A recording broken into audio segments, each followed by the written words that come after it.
We're very excited to be hosting Gigi Bella for the book launch for her new poetry collection called Big Feelings. It's out from Game Over Books. You can buy a copy of it on the Bookworks website, or you can also get it from Game Over. If you go to Bookworks to our events calendar, you can see Gigi Bella on there with her book available. We are a 35-year-old independent bookstore, and right now we are surviving this COVID pandemic on web orders. So that is going well. Thank you so much for your orders. I see some of you that I know are supporting us a lot during this time. So I just want to thank you and express so much gratitude for that. Also, I want to thank Gigi Bella for being here. It's her birthday week. Yeah. So very pleased for that. She just turned 26, I believe, a fellow Taurian like my daughter. I like those Taurus ladies. We get along well. So we're very pleased to have her. She did a show on her birthday or actually on the book release day, which I guess was maybe the day before her birthday. The book pubbed on Tuesday, and she did a show on Facebook Live. So you can also catch that if you want to check out any more of her poetry afterward. She's going to read for us a little bit tonight. Gigi's from Albuquerque, but she left us a few years ago to go to New York, where her career really blew up. She was a member of the Bronx Slam team, and she's also been a finisher at the Women of the World Poetry Slam, and a Vox Pop champion, a Femme Slam finalist. She's really made a name for herself in the Poetry Slam community, as well as being a dramatist. She has directed Lin-Manuel Miranda's In the Heights with the first ever all people of color cast in the Albuquerque Community Theater. It's a very cool production. Landed her on the cover of the Weekly Alibi a couple of years ago, I believe. And let's see, she was the 2017 Albuquerque Women's Slam Poetry Champion, a two-time member of the Albuquerque Poetry Slam team. And she has been on the national stage as well at the National Poetry Slam in 2013 and 2016. She has another book called 22 available from Swimming with Elephants. And yeah, we're very excited to be hosting this book launch. I'm sorry, Gigi, that you didn't get to go on your tour because of all of this stuff. I know you were slated for poetry and lots of events. I hope that your book will still see the large audience that it deserves. And we are very pleased to be with you here tonight to hear some poetry from Big Feelings.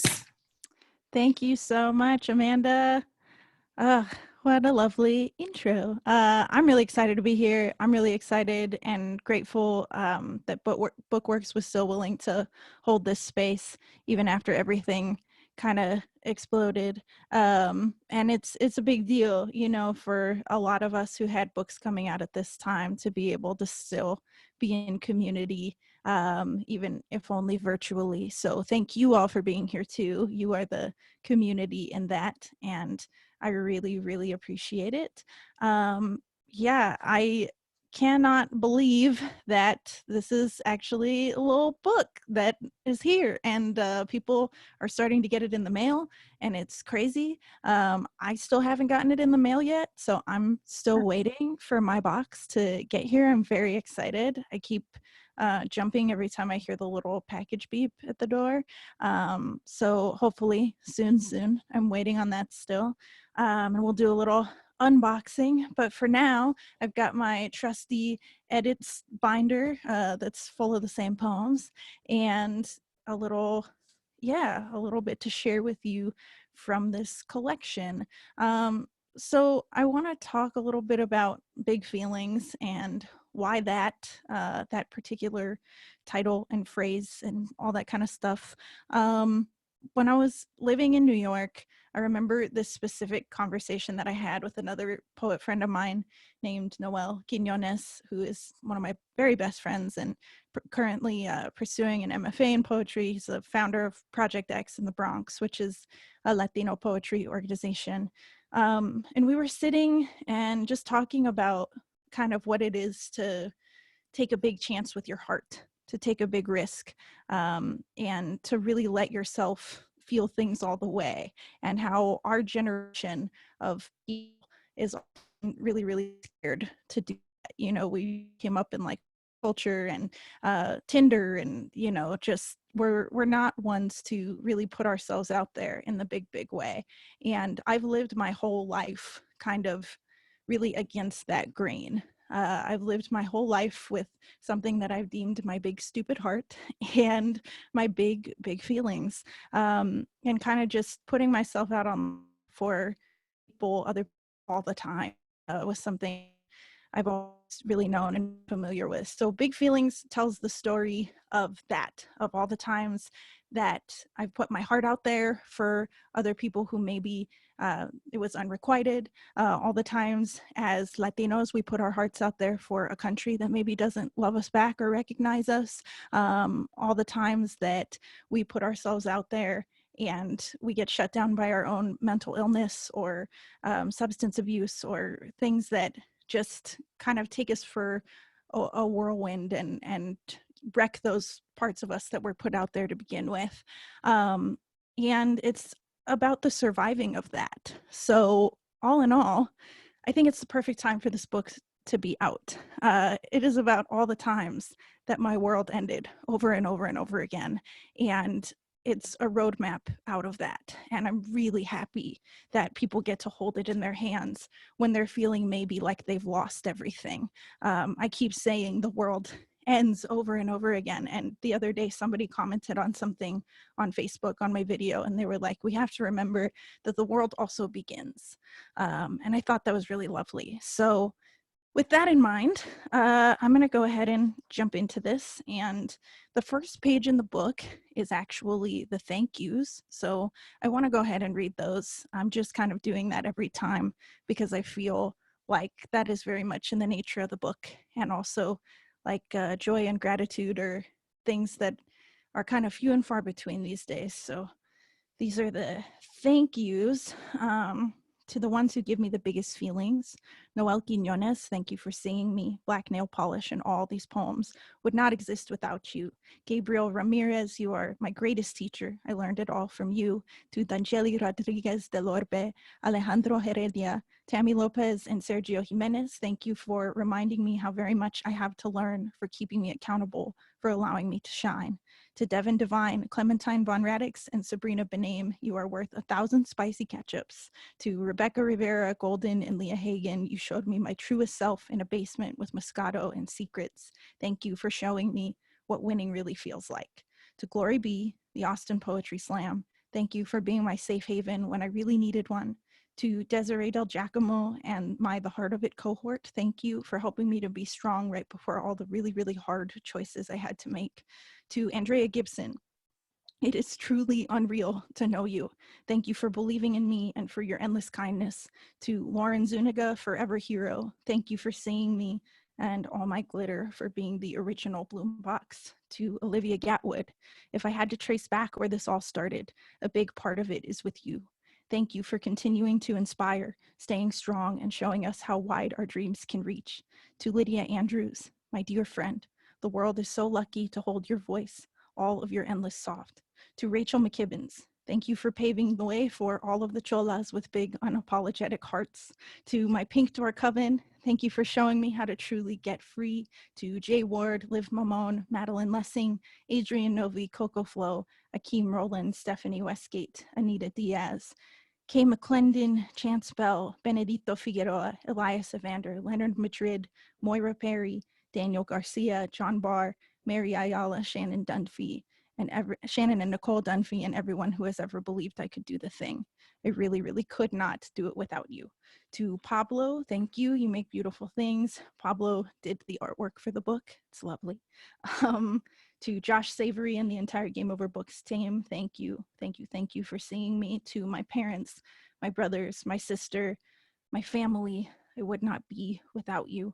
To Marty, my love, we deserve each other. To Ducky, this book is about how I learned unconditional love from you. To De La Rosa Mazapan, Venti Highlight, the J Train, the horchata truck off the Kosciuszko stop, giant sweatshirts, New York City, Milk Bar, and all the other shit that got me through. I love you. Listen, I never planned to release a book literally in the middle of a fucking pandemic. My world has ended over and over and over again. I was in abusive situations while I wrote this book. I was homeless when I submitted it. The world is always ending, but somehow it's weirdly never all the way over.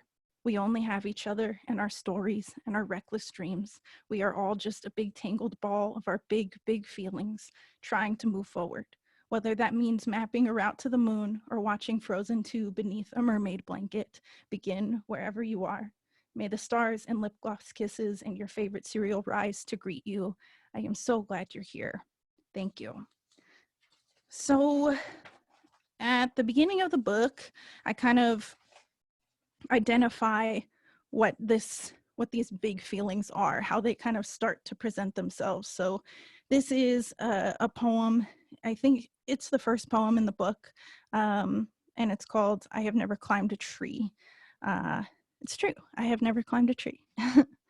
I say I have never climbed a tree before, and I haven't. Never was a monkey bar jungle gym fortress of upper body strength. Not the pretty friend, just the gateway friend, helping boys put Zots in Casey's mouth during drama class. Holly Fedor's 7th grade wingman, our entire class lined up to Sadie Hawkins her, while she stayed late to girl giggle at Mr. Lytle. It was a Wednesday in 7th period, and we were watching Osmosis Jones, and Garrett was walking toward my desk, but Garrett never talked to me before. Like, why would Garrett come to my desk? And anyway, he asked me if I wanted to go out with his best friend, Liam. I said yes, because he was tall, and we laughed in biology over dead cats once, and I liked that, and Liam kissed me by the portables once, and I never forgot it, because every kiss before it was bad, and it was like 4, and we held hands on the way to gym class. He told me his brother was sick, like the sad kind of sick. His mom was sleepless and wailing. He was on crutches. He came back from the weekend with a broken leg. Straight line for a mouth, and the bruja in me felt like all my bad, ugly haunted was making bad things happen to him. Original ghost. I stopped talking to him at passing period. Walked further ahead. He was on crutches, so I knew he couldn't catch me. Tried to ignore the Christmas present he left in my locker. A small leather purse with what I can only assume was the rest of his allowance. When the cast finally came off, he caught up. I just told him that I didn't want to be his girlfriend anymore, and that wasn't the truth. I just thought he would think I was stupid for trying to save him from every bad, stupid thing, and I never climbed a tree before.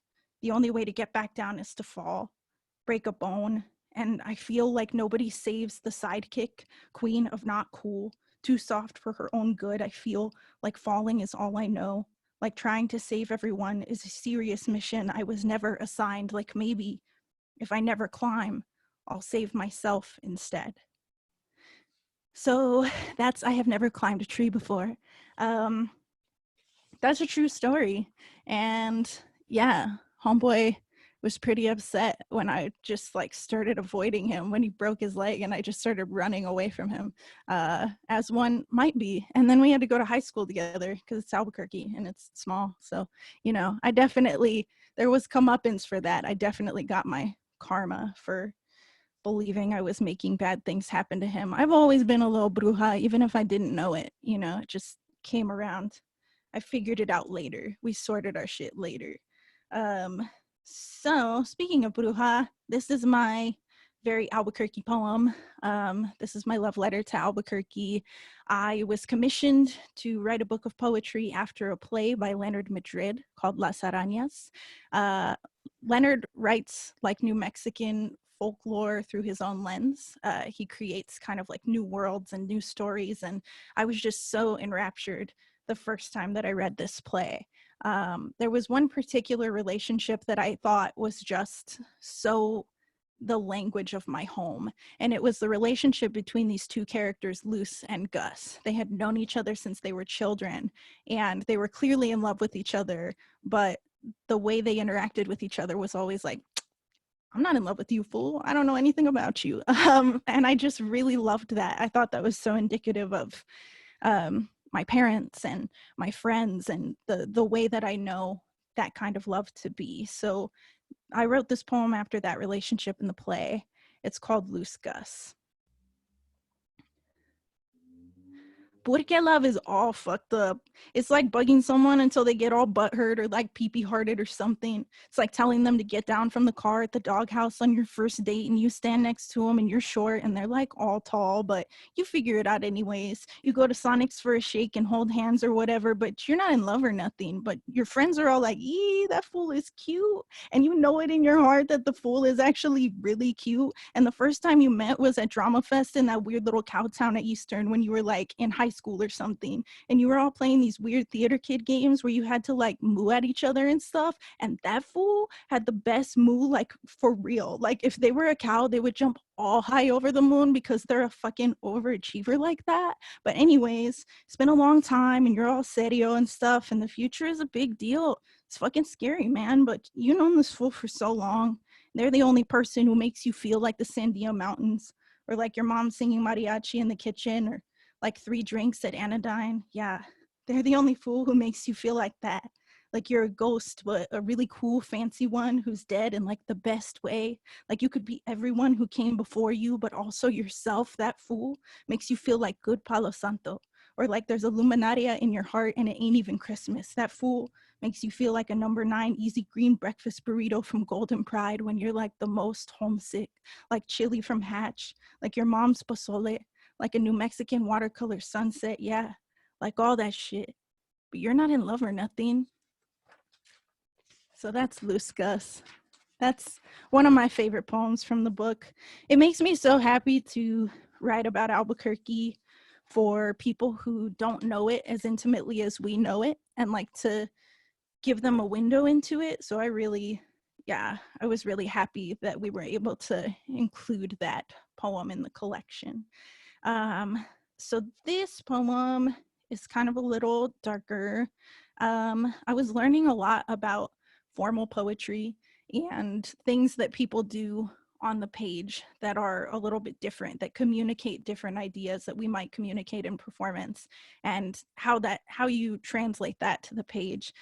So this poem comes up and it actually has no punctuation in it. So if you were to read it, it would read like one long sentence with no breath. It would be really, really anxious sounding. And it's supposed to feel that way too. I was in a relationship when I was in New York with a man who was undocumented, and it was right when everything was kind of hitting about the dreamers and laws changing because of Trump. And it was a really anxious time in my life. He was a bartender and he also was an alcoholic, and he frequently would like stay out really late and not tell me where he was. And we struggled quite a bit in our relationship to each other. And I slowly started to realize that his alcoholism was creating a lot of emotional abuse in our relationship. And so this is kind of a poem about that, but also a poem about being anxious and having a hard time being in your own body, feeling jealous of other people, feeling jealous of scenarios that don't exist, and just generally burdened by scenarios that don't exist. So yeah, it's kind of all of those things. This poem is called 3 in the Morning. I feel small when her name pops up on the screen. 7 years to my one. It says she FaceTimed him, says she's been thinking about him a lot lately. I am a spiral of Instagram and mutual Facebook friends. I am the crazy girl everyone says I am, counting the number of little red hearts he saved up to give to her instead. Cardi B says it's okay to go through his phone, so I do. We used to walk the dogs together. He walks the dogs alone. Anxiety bitch. I become a tremor when I see how many times he's called her. My depression is a stalled 3 train, never knowing when I will go forward again. Everyone congratulates you. It is all you can do not to get buried in all their expectations and the outfits, the wins, the kisses on the cheek. My depression does not know what is real and what isn't. It believes that you don't really love me, that no one could. How could they? When you ask me what I'm going through, I don't know how to be the pretender. Small, shriveled, clean lipstick, smile, kiss, goodnight. I am scouring my contacts for someone I can call at 3 in the morning. The suicide hotline is always there. I feel like a burden even to them. Imposter syndrome tells me that everyone will see what I am soon. There is no good garden here. I have imagined myself a kind of sick that unglues the fake lashes, wipes away the glitter, unsnatches something already stolen. I want to legally change my name to Gigi, Ghost Girl. When they ask me what my initials stand for, I will tell them nothing. I will tell them something used to be here, but I can't find it anymore. Do you know how many people have told me they don't want me bad? Tell them the only way how to be. They retweet celebrities to this disease, post the crisis hotline, not their own number. They close all the spaces they held for me once. I am just a phone that rings with no answer. I evaporate into the ghost they have made me, into nothing, or smoke, wake up the next morning, Dunkin' Donuts, iced coffee myself into Novocaine, force my wired shut jaw to chew, eat, breathe. I will breathe like a burning house, uncertain it will ever be anything other than flame billowing. I fell for 12 hours yesterday.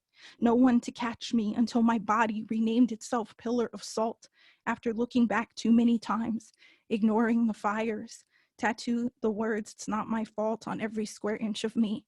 I still do not believe it. So that's 3 in the morning. Yeah. So I was kind of going through a lot.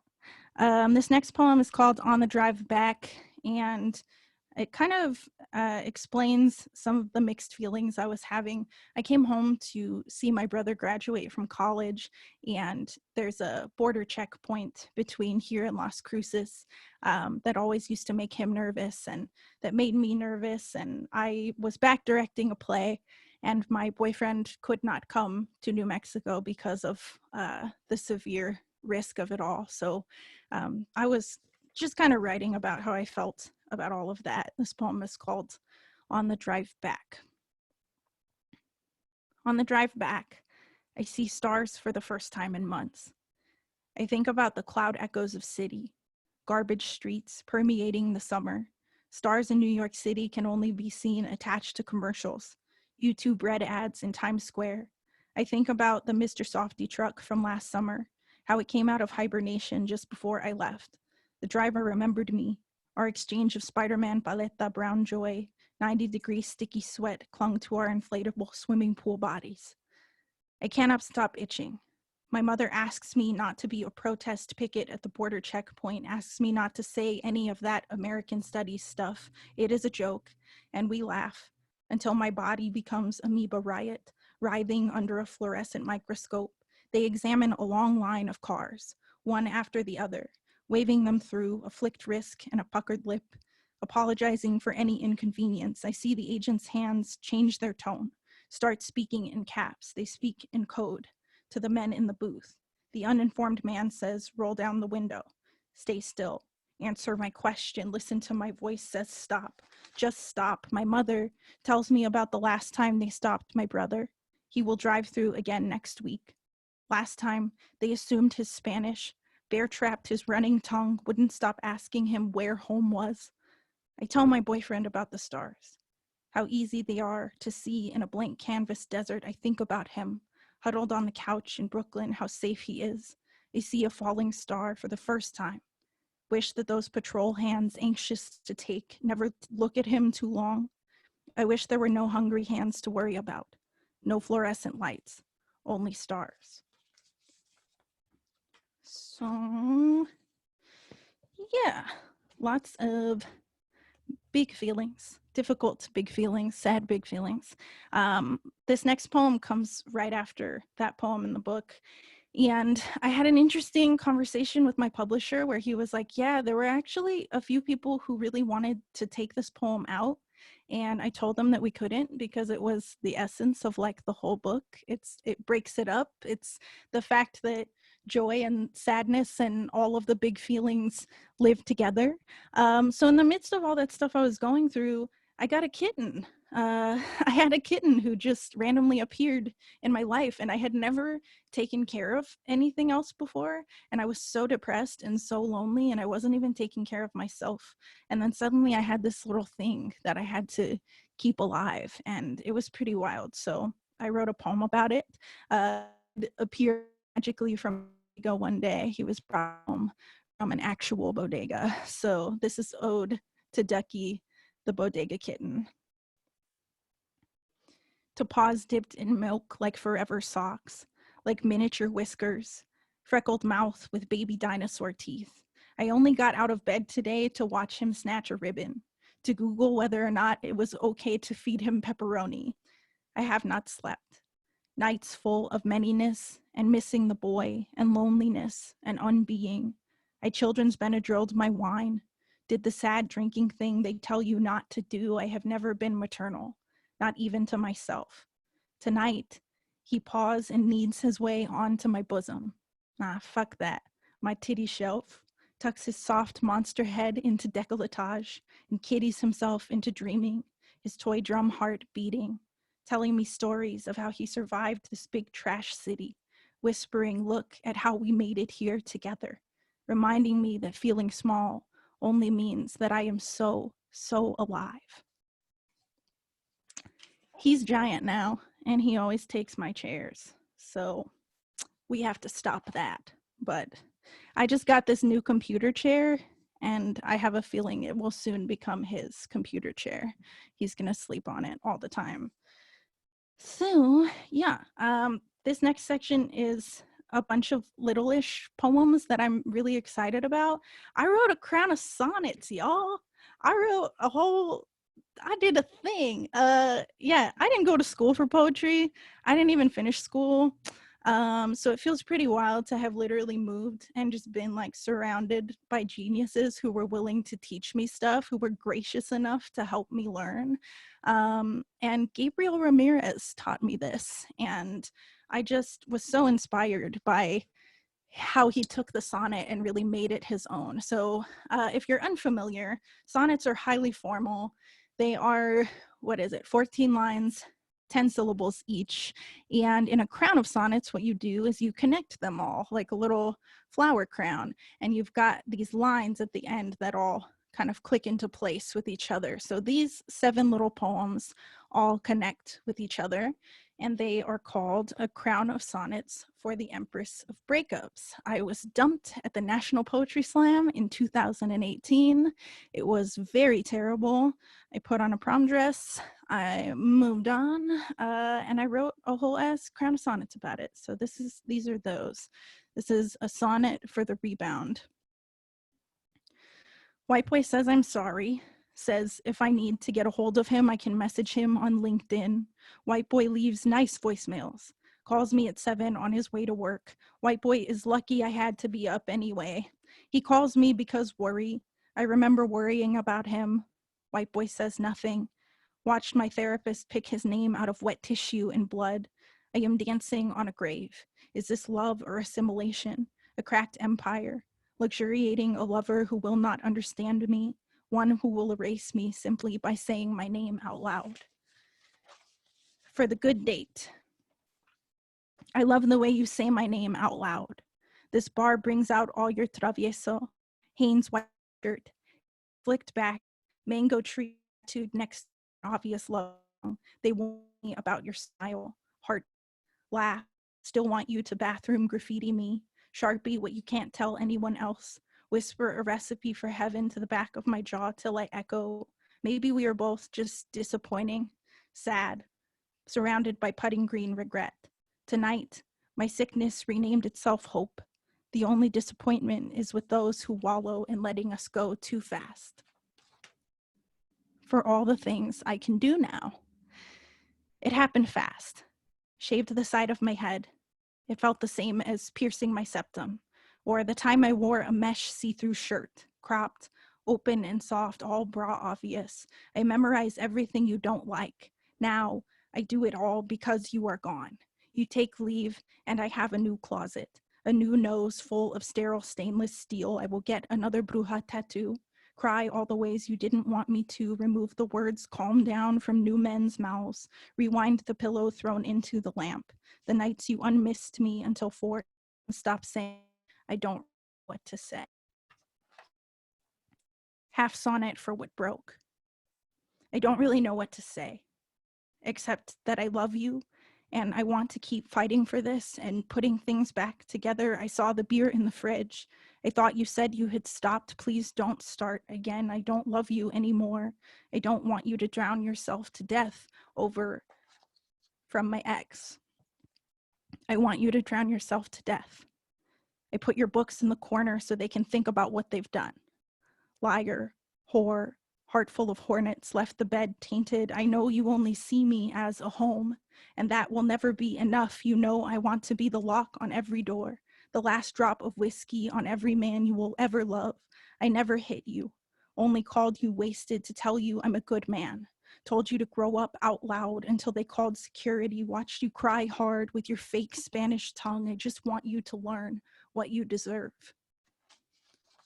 A phone call from my mom. I think I finally learned what I deserve. I promise I'm safe. I did have to leave. Things shoved into a corner. Defaced love. My roommate is cute. We might already fall in a circle. Is this what I do? Occupy hearts with open vacancies. The last man I loved offered empty rooms. I stupidly decorated, painted the walls, got comfortable, called it home. The girl before me hadn't even moved out yet. He told me this was not a big deal. Made me gargle mixed drinks, vodka, whiskey. Alcoholism ruins a party. Fuck the things in life we don't understand. For matches. My mom says the best things in life are things we don't understand. You keep me so vexed. We talk for hours about ugly babies, acoustic show tunes, varied broken hearts, every move, breakfast cereal, glucose. We moved in together on our first date. Your arms hold permanent stories. Hold me, shattered rose plant potted back together. Never knew what roots could be. Now I bloom. Pray at an altar of new white candles, like constellations ablaze yesterday. When you looked at me, you made me a match. I hope that you never say, I'm sorry. So that's my crown of sonnets. We're gonna skip around a little bit. Yeah. So I wrote a section of this book after Stranger Things, which made me, I love pop culture and I love to reference pop culture in my work. I'm also gonna take a drink of water from my very cool Selena cup. Selena.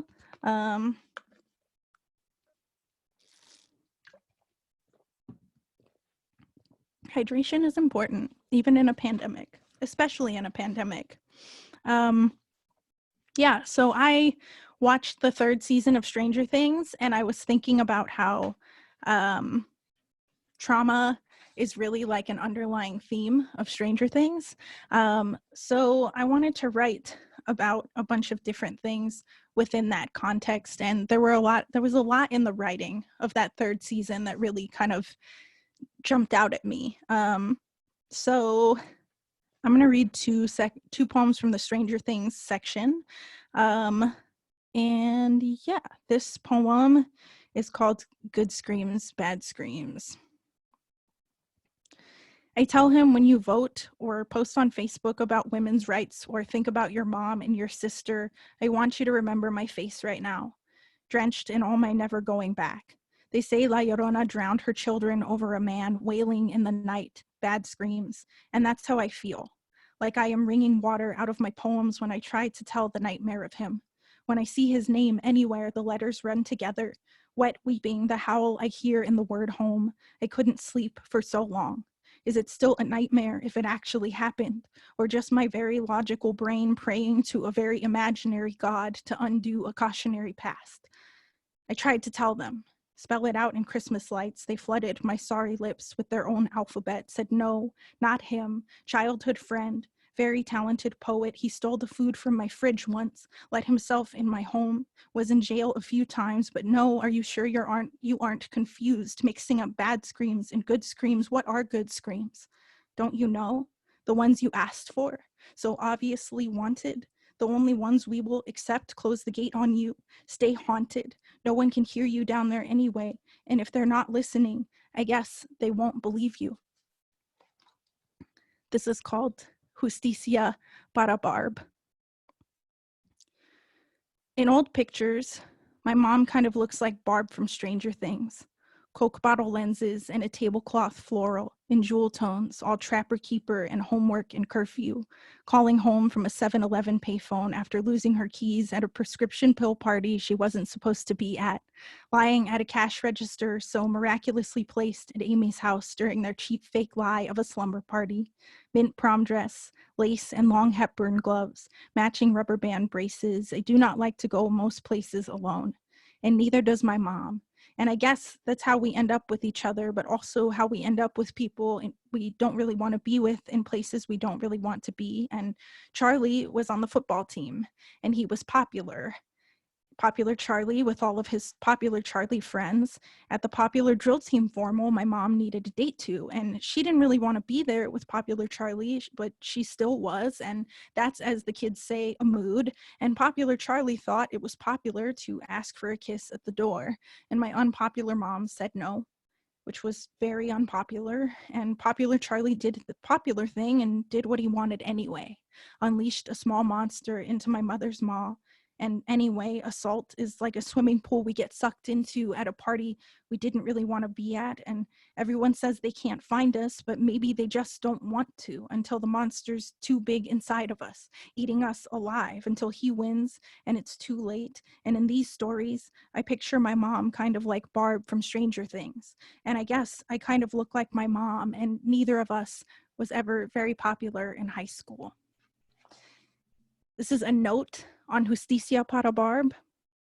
My mom ran into not so popular 40-something Charlie at her reunion, and my mom is hot enough to be stalked by every teen ex she had in the 80s, and not so popular Charlie is a drab troll Trump supporter, and I guess hate doesn't age well, IDK, but maybe there is some justice in the world, and we can't see it when we're with people we don't really want to be with in places we don't really want to be, but maybe when we grow up, coalesce into the that we always were.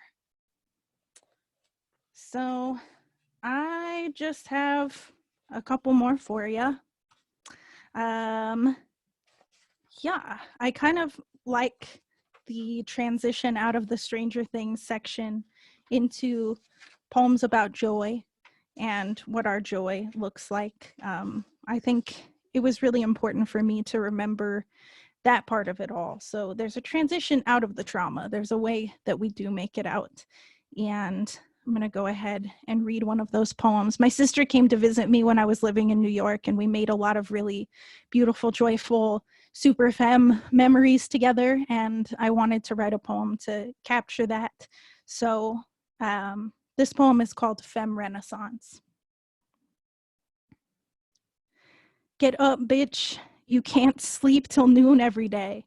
Fuck daylight savings. Stop buying coffee at 4 p.m. You'll be drinking it until you can't sleep. Self-care is not party dresses and chocolate chip cookies. Or is it? Isn't it what you make it? I don't know. Today, you are Instagram beat. False lashes for no reason. Ariana Grande's Thank You Next meets Carly Rae Jepsen's Party for One. Femme Renaissance, cherry lip gloss, hair straightener wave, waterbed tummy, hips, a full vase. Wide enough to greenhouse all of your blooming, tattoo a tour of the country across your shoulders, leave a lipstick message on every mirror you find yourself in. This life was never about anyone else. You will only ever be a ghost of yourself. Today, you are Taki Taki Rumba, Cardi B verse, kind of scary, hard to read like a Ouija board. Linda Ronstadt Grito to the moon, 8th grade dance all by yourself, grabbing your own wallflower hand. This is a love song for all of the French fries you eat in the name of self-care, dresses bought in the name of body, holy place. Maybe you have no party to wear them to. Maybe you are the fucking party. You are every prom you were never invited to, bouquets of given to other girls. All that, you are an apple blossom. You are the space outside of arms that never held you like a sacred thing, girl of your own dreams. You are the holding your hand at the most romantic part of the movie, telling yourself how beautiful you look in the rain. You have written so many love letters for men who turned to salt, alcohol, a space you could no longer fit yourself into. Where is your manifesto? You love like the Sandia Mountains, watermelon sky, rigid, tender enough to turn a rigid thing soft, pink, blushing for the whole world to see. Why have you never given yourself the sky? That is Femme Renaissance. And this is the last little poem that I want to share with you. It's the last poem in the book, fittingly enough. And when all of this went down, I cried for a lot of hours, and my poor boyfriend had to sweep up all the shattered pieces of me into a sad, shiny little dustpan. And we had to play too many video games and hold each other and eat food that's bad for us and all of that kind of stuff. And ultimately, I was grieving the life that I don't get to live around this book. And I was, in my head kind of thinking about why now? Like, why does this have to happen to me right now, right in this moment? Why right now? And the more that I thought about that question, the more I realized that this is the perfect time. I realized that I had written this poem and that it's the last poem in the book, and it is very literally about the world ending. So this is after a poem by Ada Limon, and it is called Burn It All. Say I can't pay rent, or electricity, or water, or phone bill. Say I never stop getting fired. Say I never find the exact right place at the exact right time.